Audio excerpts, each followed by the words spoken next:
hello friends मोर चेनेलলৈ স্বাগতম জনাইছো মই আজি এই চাদৰখনত চাদৰৰ সূতাৰে কেনেদৰে দহি বটে সেইটো দেখাম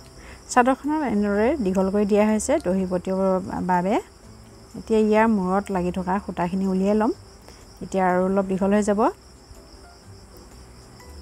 এই মই সূতাখিনি উলিয়াই ললো এতিয়া দহি বটিবৰ বাবে এনেকুৱা সূতাও আপুনি ল'ব পাৰে এনেকুৱা ডলি থ্ৰেড আৰু নহলে এনেকুৱা নেচাৰ সূতাও ব্যৱহাৰ কৰিব পাৰে এনেকুৱা সূতা মই এই সূতাটো ব্যৱহাৰ কৰিম ইয়াৰ লগত মই এটা কন্ট্ৰাস্ট কালাৰৰ যেটো মই দহি সূতা লৈছো সেই সূতাটোৱে গুলি সূতা মই বেজিত ভৰাই লৈছো তে 1 ইঞ্চি মান জোখৰ সূতা লৈ লৈছো লৈ সূতাখিনি সমানে দুভাগ কৰি ললো লৈ দুই ভাগ সূতা একেফালে পকাইছো পকাই লক কৰি লম এতিয়া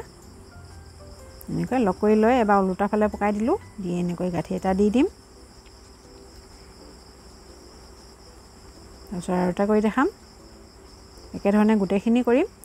ভিডিওটো শেষত মই কেনেদৰে দহিখিনি সমান কৰিব পাৰি হেতু দেখাম কেতিয়াবা সূতা দীঘল চুটি হৈ থাকে কি কৰিলে সমান হয় হেতু দেখাম এনেদৰে আৰু এটা গাঁঠি দি ললো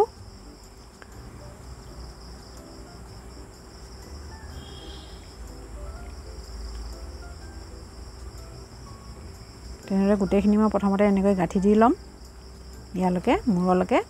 তে মই গাঁঠিও দি ললো অলপ দহিও বটিলো মাজতে অলপমান এৰিছো কেনেকৈ বটিম দেখাম এতিয়া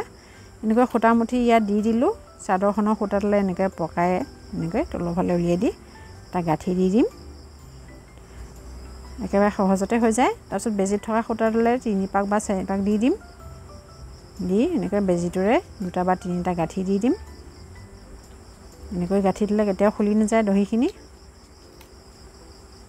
তাৰপিছত বাকি দহিখিনি সতে সমান জোখত কাটি লম এনেদৰে আৰু এটা কৰি দেখাম এই ডিজাইনটো বহুত ভাল লগা ডিজাইন হয় এটো অটেজৰ পৰা চলি আহিছে পিছলকেও চলি থাকিব ভিডিওটো শেষলৈকে চাই থাকিব দিয়াৰ পিছত বেজি থকা সূতাডালেৰে ভালদৰে দুপাক বা তিন পাক দি দিম দি বেজিটোৰে এনেকৈ গাঁঠি দি দিছো একেবাৰে সহজ পদ্ধতি হয় এনেদৰে বাকিখিনি কৰিম এয়া বাকিখিনিও কৰি ললো এতিয়া দহিখিনি কৰবাত চুটি কৰবাত দীঘল হৈ আছে এয়া কোনবাটো চুটি কোনবাটো দীঘল হৈছে এতিয়া সমান কৰিবৰ বাবে এনেকৈ এখন ফনি লৈ লম লৈ ফনিখনে এনেকৈ ফনিয়াই দিম ভালদৰে তেতিয়া ভিতৰত থকা সূতাখিনি ওলাই আহিব বাকিখিনিও সমান হৈ যাব সিধা হ'ব তেতিয়া কাটি লৈ সমান কৰি লব পাৰি এনেকৈ বাকিখিনিও কৰিম এনেকৈ গুটে চাদৰখনতে এনেদৰে বাকিখিনি গুটেখিনি কৰিম কৰাৰ পিছত এয়া ফাইনেল লুক ভিডিওটো চাই ভাল লাগিলে লাইক কৰিব কমেন্ট কৰিব আৰু যদি আপুনি মোৰ চেনেলত নতুন হয় তেনেহলে চেনেলটো সাবস্ক্ৰাইব কৰি বেল আইকনটো ক্লিক কৰিব নাপাহৰিব এনেকুৱা ধৰণৰ নতুন ভিডিও পাবলৈ